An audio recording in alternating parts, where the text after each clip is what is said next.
The early evening of October the 23rd, 1942, the British 8th Army waited in the North African desert. Montgomery was always keen to give an impression of confidence, and as H hour approached, there was every reason for him to do so. In the battle about to begin, Montgomery knew that the odds were with him. He had the advantage in men and materials.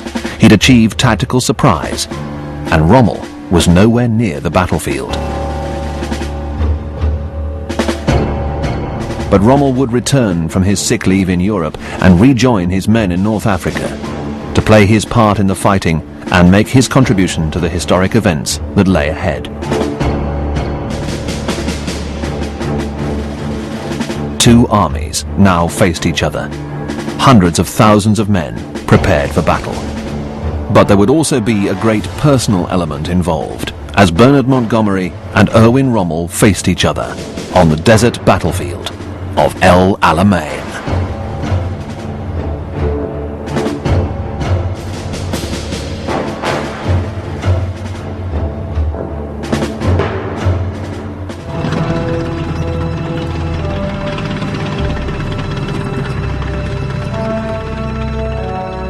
In October 1942, the desert of Western Egypt provided the backdrop for one of the most decisive episodes of the Second World War.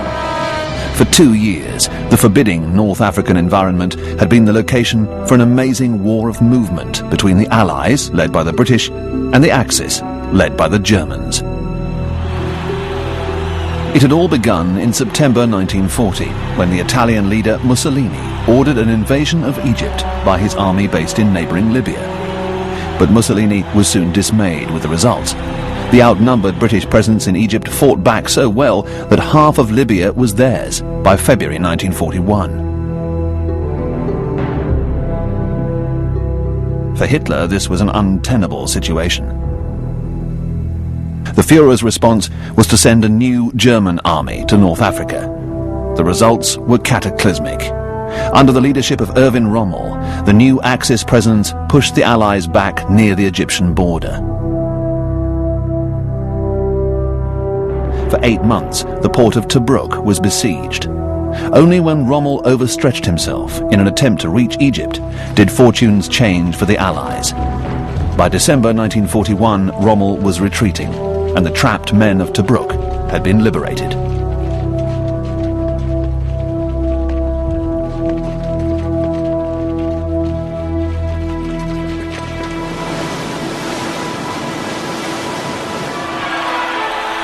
In Britain, church bells rang out in celebration. But the Desert War was not over yet. 1942 saw the Germans strike back. In the first half of the year, Rommel's Panzer Armee Afrika proved impossible to resist. German tanks swept across North Africa. In June, the Axis army won a famous victory at Gizala. Days later, Tobruk was captured, and by early July, Rommel's men had reached Egyptian soil, just 60 miles from the capital of Cairo.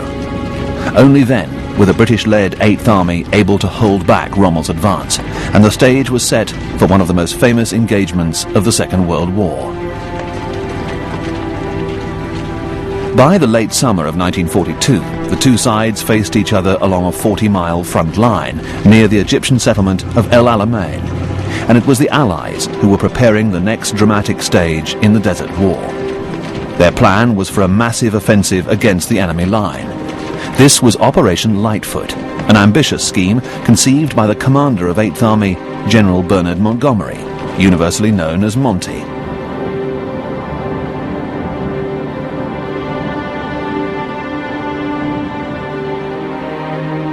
Montgomery's thinking was shaped by the geography of the region. The nature of the desert terrain ruled out an outflanking maneuver. The Qattara Depression to the south of the front line was too unstable for a major military operation. If the Allies were to launch an attack, it would have to be directed straight into the Axis line. This comprised no fewer than 12 divisions, and the Axis disposition included the powerful German armoured presence in the Afrika Korps. To reach them, the British-led 8th Army had to negotiate a fearsome minefield up to 5 miles deep. Only then would they come face to face with the troops of Field Marshal Erwin Rommel.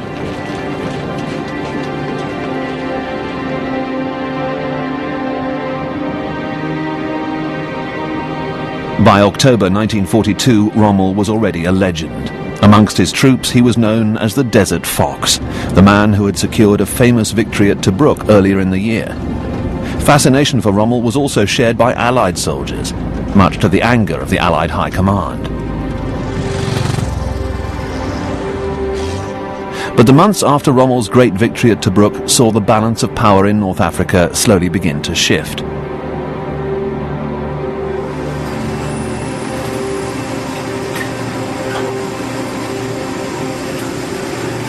Throughout the summer, the Allies received substantial reinforcements of men and material, including high-quality weapons from the United States.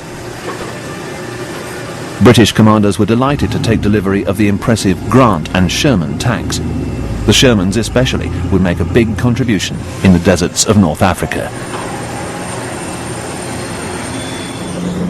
By contrast, the Axis reinforcements often failed to arrive, their sea transports falling victim to the power of the Royal Navy in the Mediterranean.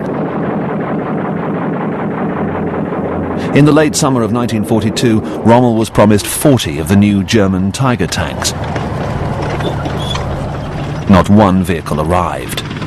By October, Rommel's army was outnumbered and outgunned. The advantage now lay with the Allied 8th Army of General Bernard Montgomery.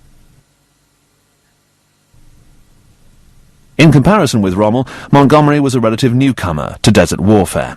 He'd only arrived in Egypt in August, following the dismissal of General Claude Auchinleck. And Montgomery was not the first choice for the job. On the 6th of August, in the Egyptian capital of Cairo, the British General William Gott received news that he was to be the new commander of the 8th Army. The following day, he boarded a transport plane and took off to inspect the front line of his new command. But General Gott never reached his destination. En route to El Alamein, his plane was intercepted by a Luftwaffe fighter squadron and forced to crash land in the desert. On the ground, the British aircraft exploded, killing the newly appointed 8th Army commander.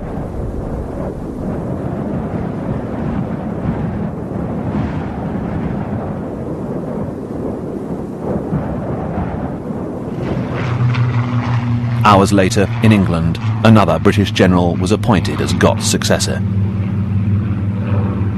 This was the tragic turn of events that led Bernard Montgomery to his destiny in North Africa.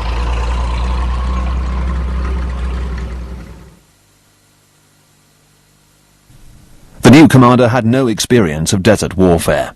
At the time of his appointment, Montgomery was commander of the British Army based in the southeast of England. But Monty was quick to prove his battlefield credentials at the Battle of Alam el Halfa in early September. This engagement marked the final Axis attempt to break through to Cairo and beyond. It also illustrated Montgomery's ability to lead his men in a successful defensive action. By September the 6th, Rommel halted his attack. Shortly afterwards, he withdrew from Africa altogether to seek treatment for jaundice. In the weeks that followed Alam el Halfa, it was his rival who took the initiative in Africa. Montgomery turned his attention to an offensive of his own that would become known to history as the Battle of El Alamein.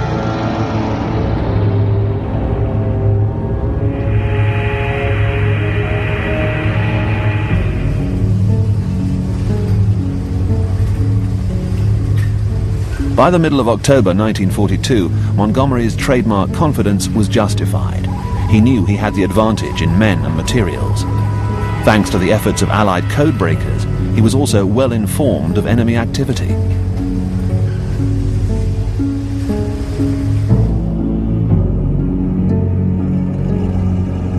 Most important of all, he knew that Rommel was hundreds of miles away from the theatre of operations. At the Battle of Alam el Halfa, the Axis troops and officers could see that their commander was a sick man.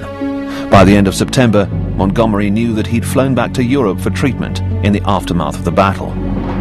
When Montgomery launched his attack in the deserts of Africa, his great rival was convalescing in the mountains of Austria.